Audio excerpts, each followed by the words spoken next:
자, 여러분 반갑습니다. 누가의 성령론, 누가가 생각하는 성령의 정체와 이해 네 번째 강의, 성령과 교회에 대해서 한번 논의해 보도록 하겠습니다. 성령의 사역의 핵심에는 교회가 놓여져 있습니다. 성령이 이 땅에 온 날이 오순절날이고요.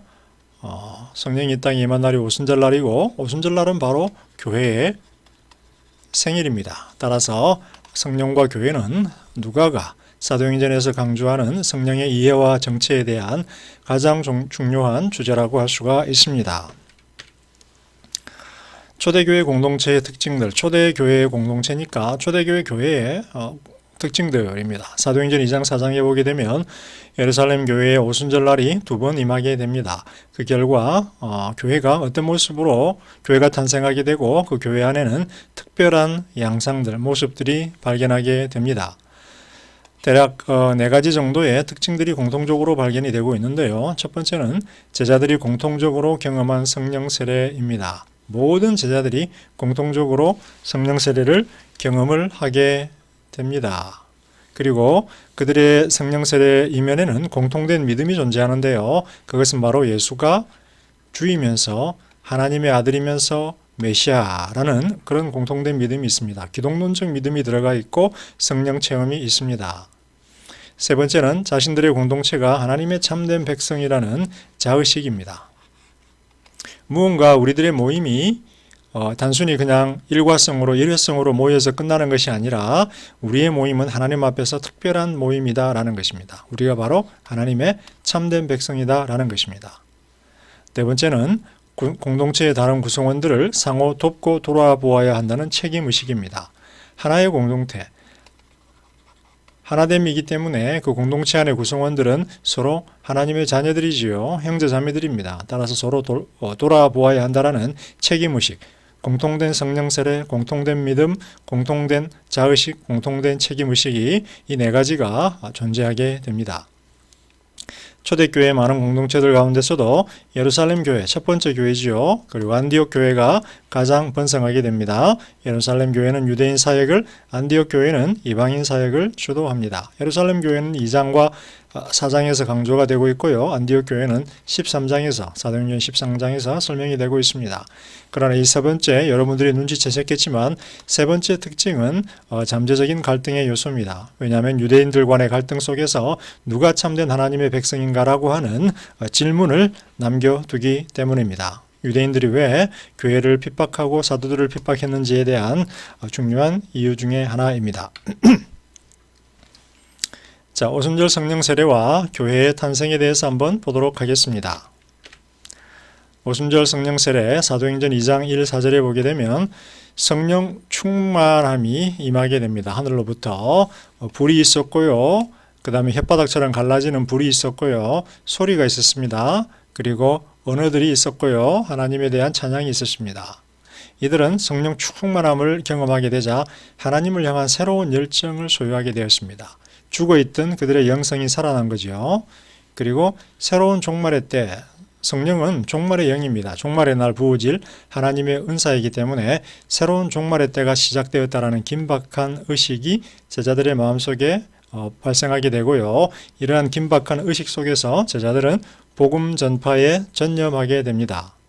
그리고 그들의 선포에는 과거에 볼 수 없었던 담대함이 존재하게 되고요. 말씀에 대한 분명한 이해가 성령의 영감을 통해서 동반되게 됩니다. 그래서 열정과 담대함이 그들의 어떤 그 제자들의 말씀 선포의 중요한 특징이 되겠습니다. 그리고 분명한 이해가 존재하죠. 그래서 여러분들이 베드로의 설교라든지 다른 많은 사도들, 스데반이라든지 이런 분들의 설교를 보게 되면 이 설교 안에 구약에 대한 해석이 막 담겨 있는 걸 보게 됩니다. 그리고 깨달음이 있고요. 그들의 선포 속에는 담대함과 열정이 포함되어 있는 것들을 보게 됩니다.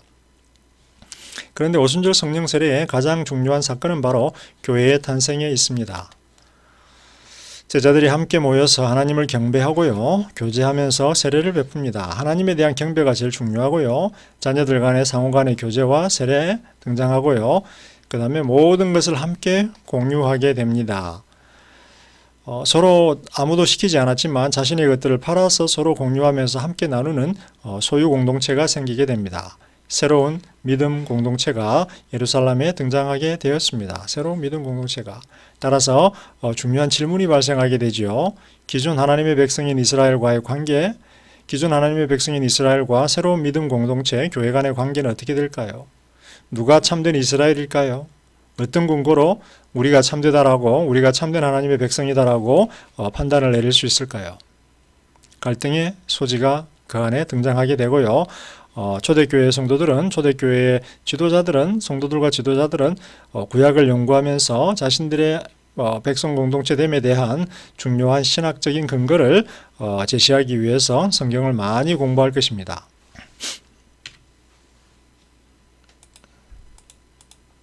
자, 예수를 향한 그들의 공통된 믿음에 대해서 한번 살펴보도록 하겠습니다. 오순절날 탄생한 교회 공동체를 정의하는 핵심 요소입니다. 교회 공동체가 탄생했는데 다른 유대인들의 공동체와 다른 이유는 바로 예수를 향한 그들의 믿음에 달려 있습니다. 제자들은 이 믿음을 선포했고요. 유대인들은 이 믿음을 공유하지 않았습니다. 즉 부활한 예수가 바로 주와 메시아라는 거죠. 그리고 하나님의 아들이라는 것입니다. 그렇죠? 사도들의 선포의 핵심 내용도 그거죠. 예수는 우주의 주인이시며 하나님의 메시아라는 것입니다. 그렇죠? 하나님의 아들 메시아라는 겁니다. 따라서 교회 공동체의 구성원들을 향한 호칭들을 보게 되면 요 믿음, 공통된 믿음과 공통된 선포를 잘 반영하고 있습니다. 교회 공동체의 구성원들을 사도행전 2장 41절에서는 사도들의 선포를 받아들인 자들이라고 부릅니다. 혹은 다른 곳에서는 모든 믿는 자들이라고 부릅니다. 믿는 자라고 하는 것은 흔들리지 않는 믿음을 소유한 자, 정신일도 화사불선 그런 게 아니라 요런 선포를 예수는 주와 메시아다라고 하는 선포를 믿는 자들이라는 것입니다. 성도들의 믿음에는 분명한 목적어가 등장을 합니다. 단순히 추상적으로 흔들리지 않는 믿음이 아니라 분명한 내용, 목적어를 소유한 것이 성도들의 믿음입니다. 그리고 2장 47절에서는 믿음으로 구원받는 자들이다라고 부릅니다. 이러한 성도들을 지칭하는 호칭 안에는 사도들의 선포가 담겨 있고 그 선포에 대한 그들의 공통된 믿음이 담겨 있는데 사도들의 선포는 바로 예수는 주와 메시아이다 라고 하는 것입니다. 자, 앞에서 언급된 호칭들은 예수를 향한 그들의 믿음이 그들 구원의 근거임을 강조하고 있습니다. 구원의 근거라는 거예요. 예수를 향한 믿음이 그들 구원의 근거라고 하는 사실을 강조하고 있습니다. 이들은 비록 성전에서 하나님을 예배하며 기도하는 일을 소중히 여깁니다. 다른 유대인들과 마찬가지로.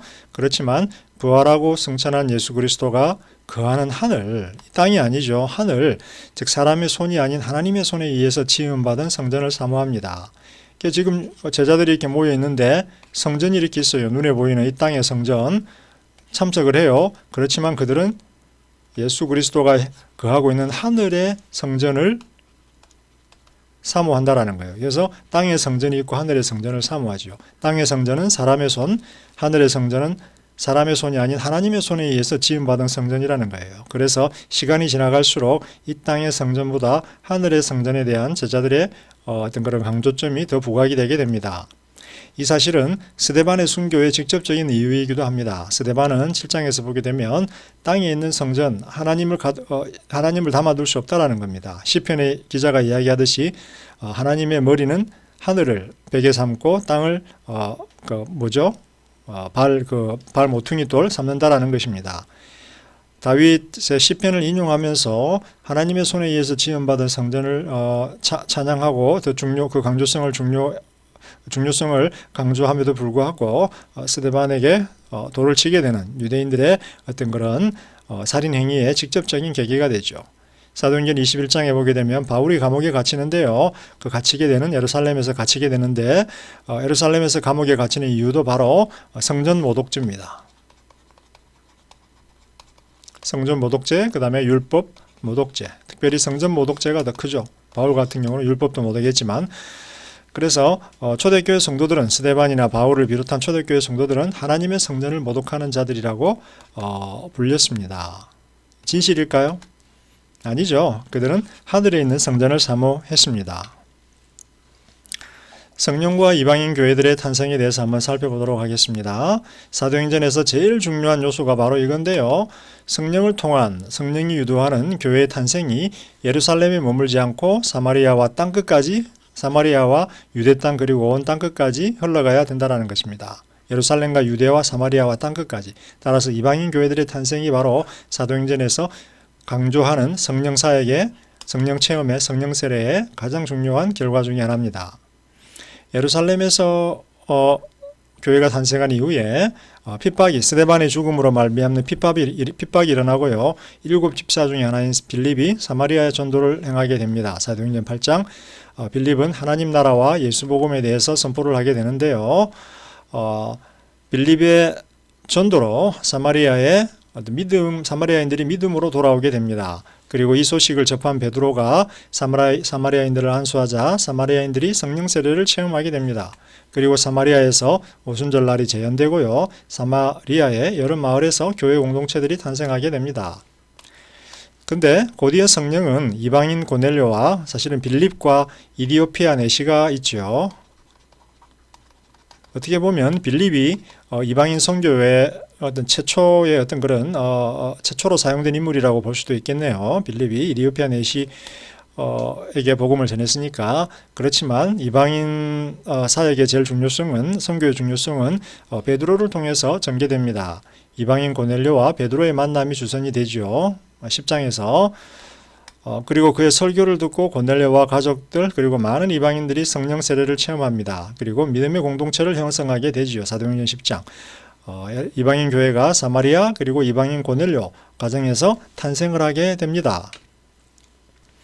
곧이어 안디옥에서도 예수 복음이 선포가 됩니다. 제자들이 핍박 당하자, 스데반의 일로 핍박을 받게 되자 온 이방 땅 유대 땅으로 흩어진 다음에 안디옥에 가서도 예수 복음을 선포하지요. 근데 거기에 회개와 회심이 발생하게 되고요. 또 교회가 탄생하게 됩니다. 사도행전 11장에 나오죠. 안디옥 교회는 제2의 교회로서 예루살렘 교회 다음으로 큰 교회로서 이방인 선교를 주도하게 됩니다. 바울과 바나바가 안디옥 교회의 지도자로 성령에 의해서 세워지게 됩니다.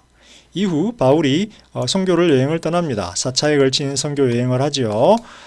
에베소에서 복음을 전할 때입니다. 19장에 보면 바울이 에베소에서 복음을 전하고 안수하자 성령 세례와 방언 말함이 발생합니다. 그리고 예언도 발생을 합니다. 그리고 하나님의 새 백성 교회들이 에베소에 탄생을 하게 됩니다. 에베소 교회에서 바울은 하나님의 교회를 하나님이 자신의 아들의 피로 값주고 사신 하나님의 교회라고 칭합니다. 교회는 하나님이 자신의 아들의 피로 값주고 사신 하나님의 교회라고 하는 것입니다. 사람이 세운 것 아니고 사람이 세운 건물 아니고 하나님이 자신의 피로 값주고 아들의 피로 값주고 사신 하나님의 교회라고 바울이 강조하게 됩니다. 이처럼 사도행전 1장 8절의 말씀 성령 충만함을 받아서 모든 제자들이 예수의 제자가 되어서 예루살렘과 유대와 사마리아 땅끝까지 복음을 전한다라고 하는 사실이 이렇게 교회들의 탄생으로, 이방인 교회들의 탄생으로 완성되게 됩니다. 사도행전 1:8에서 주 예수가 예언하였듯이 예루살렘에서 시작된 말씀 선포와 성령 세례 그리고 교회들의 탄생은 모든 이방인들의 땅에서 반복해서 발생하게 됩니다. 예수 복음 사역을 근거로 성령이 유대인들과 이방인들로 새롭게 형성한 하나님의 종말론적 새 백성으로서의 교회가 탄생하게 되고요. 이러한 교회의 정체성은 사도들의 설교와 선포의 핵심 내용을 구성합니다. 스데반도 그렇고 예루살렘의 사도들도 그렇고요. 사도 바울도 교회를 하나님의 종말론적 새 백성으로 선포하게 됩니다. 굉장히 중요한 그들의 선포의 내용 중에 하나입니다. 이 사실은 유대인들과 성도들 그리고 이스라엘과 교회 간에 피할 수 없는 갈등이 발생될 수 있음을 알려줍니다. 왜냐하면 누가 참된 하나님의 백성인가라고 하는 정체성 정립의 문제가 수면에 떠오를 수밖에 없기 때문입니다. 누가 참된 하나님의 백성, 하나님의 교회 공동체, 누가 참된 하나님의 백성이냐라고 하는 질문이 교회와 이스라엘 간에 발생하게 되는 것입니다. 자, 교회와 이스라엘 간의 정체성 문제, 누가 참된 하나님의 백성인가의 문제, 굉장히 중요한 바울 신학의 핵심 논제입니다. 사도행전에서는 반복해서 이 주제가 등장을 하고 갈등이 등장을 하지만 선명하게 신학적으로 풀어지지는 않습니다. 이 문제는 바울이 갈라디아서와 로마서에서 상세하게 설명을 합니다. 예수 믿음을 통해서, 그 다음에 내적인 할례인 성령을 통해서. 그래서 바울 신학의 핵심적인 주제다라고 하는 것입니다. 본 과목에서는 제일 마지막 주제로 교회에 대한 누가의 이해에 대해서 한번 살펴보도록 할 것입니다. 성령에 대한 본 강의에서는 이 부분을 자세히 들어가지 않겠지만 마지막 14주차 강의에서 교회에 대한 누가와 바울의 이해를 좀 더 상세히 다루도록 하겠습니다. 자, 5번째, 성령과 열정, 자발성 그리고 직분들에 대한 내용에 대해서 한번 살펴보도록 하겠습니다. 앞에서 말씀드렸지만 성령 세례를 경험한 제자들의 삶과 예배와 선포 속에는 열정이 굉장히 중요한 요소로 등장을 하게 됩니다. 그 전에 보여지지 않던 영적인 열정이 그들의 삶과 예배에서 드러나게 되고요. 자발적으로 선포하고 공유하고 나누게 되는 자발성이 등장을 합니다. 그리고 어떻게 보면은 영적 은사들에 의해서 직분들이 생겨났는데요. 근데 시간이 지날수록 직분들이 제도화되는 경향을 보이게 됩니다. 그래서 제도화와 영적 직분 어떻게 같이 갈 수 없는 것인가, 이 부분에 대해서 한번 생각을 해보도록 하겠습니다. 초대교회의 가장 두드러진 특징들 중 하나는 성령의 능력 있는 임재로 말미암는 열정과 자발성입니다. 현대도 마찬가지지만 깨어있지 못하는 믿음을 가지고 그저 그렇게 신앙생활을 하던 사람들이 성령의 어떤 충만함을 경험하고 성령의 능력에 사로잡히게 되면 교회를 향한, 복음을 향한, 하나님을 향한 열정과 자발성에 사로잡히게 됩니다. 이걸 우리는 부흥이라고 하기도 하고 혹은 각성이라고 하기도 합니다. 부흥과 각성은 개인적인 측면에서 성도들의 삶에서 발생하기도 하고 때로는 공동체 전체, 집단적으로 발생을 하기도 합니다. 공동체 전체가 발생할 때 세상은 교회를 주목하게 되고요. 개인적으로 발생하게 될 때 그 사람의 영혼은, 신앙은 살아나게 되는 것을 우리가 종종 경험합니다. 성령은 제자들로 하여금 자발적으로 복음 전파 사역에 관여하게 합니다. 누가 복음 전파하라고 시키지 않아도 하게 됩니다. 핍박이 당연히 임하지요. 고난이 임합니다. 보통의 상황 같으면 이 핍박과 고난 때문에 복음을 전하지 않지요. 베드로 보세요. 예수님 3번 부인했습니다. 무서워가지고, 그죠? 예수님 십자가에 달려 죽기 전에 하녀가, 그죠? 대제사장의 집에 하녀가 너 그 사람 예수님 제자잖아 했는데 아니다라고 부정하면서 닭 울기 전에 3번 부인했습니다. 그러나 사도행전을 보게 되면 갑자기 베드로가 달라지죠. 감옥에 가둬도 복음을 전합니다. 자발성, 그죠? 자발성. 그리고 다양한 교회 공동체의 사역과 교제에 기쁨과 열정으로 참여하게 됩니다. 사도행전 2장 4장에 보게 되면 제자들이 교제하고 그리고 예배드리는데 거기에 큰 기쁨과 열정이 있어요. 성령이 주는 부흥과 각성, 개인적인 공동체적인 부흥과 각성 속에는 이러한 기쁨과 열정이 그 안에 있다라고 하는 것입니다. 예배 나오지 말라 그래도 예배에 참석하고 기도하지 말라 그래도 기도한다라는 거죠. 그리고 제자들이 자신들의 소유를 자발적으로 팔지요. 그리고 기쁨으로 서로 공유하게 됩니다.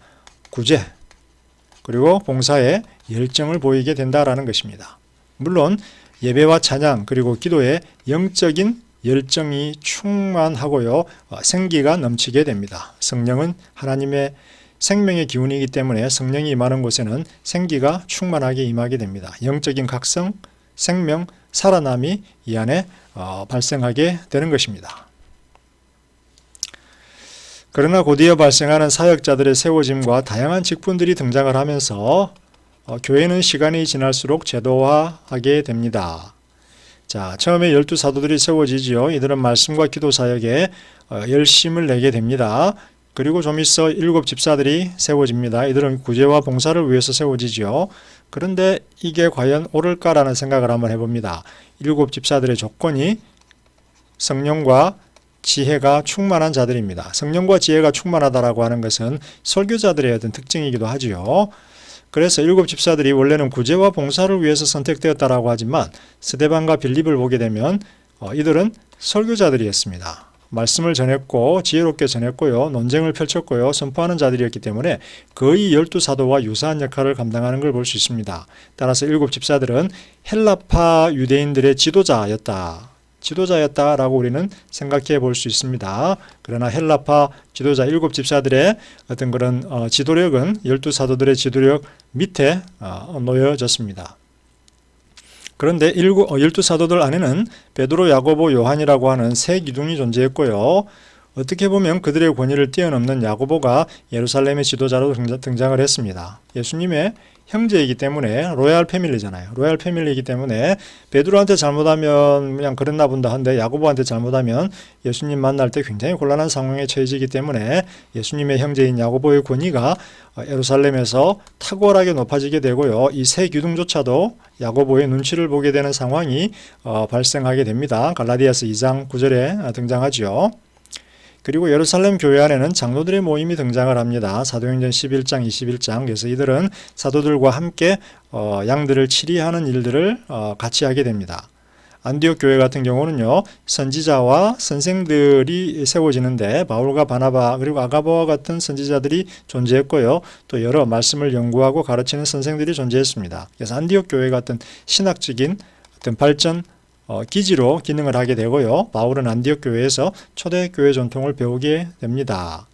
자, 이렇게 해서 제도화가 되어 가는데요. 이런 직분들이 이제 한 세대가 지나가서 디모데 전후서를 쓰여지게 될 때쯤 되면은 이방인 교회들 그리고 예루살렘 교회에서 직분들이 제도화가 되는 그런 현상이 발생하게 됩니다. 그리고 성령의 은사와 열정이 좀 제도화되면서 기준들이 명확해지는 현상으로 발생해 나아가게 됩니다. 따라서 여기서 우리는 한번 질문을 해봐야 되겠죠. 교회와 직분의 제도화와 성령이 주는 열정과 자발성 간의 긴장은 무엇인가라는 겁니다. 초대교회는 성령이 주는 열정과 자발성 속에서 은사들이 주어졌고 지도자가 되었는데요. 시간이 지날수록 이런 직분 자질들을 갖추어야 돼 라고 하고 이런 교육을 받아야 돼 라고 하면서 직분이 제도화가 됩니다. 이 둘 간에 긴장이 존재하는데요. 이 긴장을 해소할 수 있는 방법은 무엇일까요? 제가 개인적으로 생각할 때는 교회 지도자들은 성령의 은사와 선택을 먼저 받아야 되고 두 번째 그에 따른 자질과 교육을 함께 받아야 된다. 그래서 이 둘이 긴장 속에 있지만 함께 가는 것이 좋다라는 겁니다. 요것만 택하면 직분자들이 건조해지고요. 요것만 택하면 조금 무질서가 존재하게 됩니다. 함께 가는 것이 좋겠다라는 생각이 듭니다. 자, 여러분 이번 시간에는 누가의 성령론 1 and 2에 대한 강의를 2주에 걸쳐서 나누어 보았습니다. 2주에 걸쳐서 진행해 보았습니다. 여러분들에게도 유익한 시간이 되었기를 바라고요. 또 질문들이 있는 것은 또 강의 시간에 만나서 같이 한번 교제하면서 풀어보도록 하겠습니다. 다음 시간에는 12주차 강의 주제인 누가의 구원의 수용과 믿음에 대해서 학습할 예정입니다. 다음 강의에서도 여러분들하고 유익한 시간이 되기를 바라면서 이만 줄이도록 하겠습니다. 감사합니다.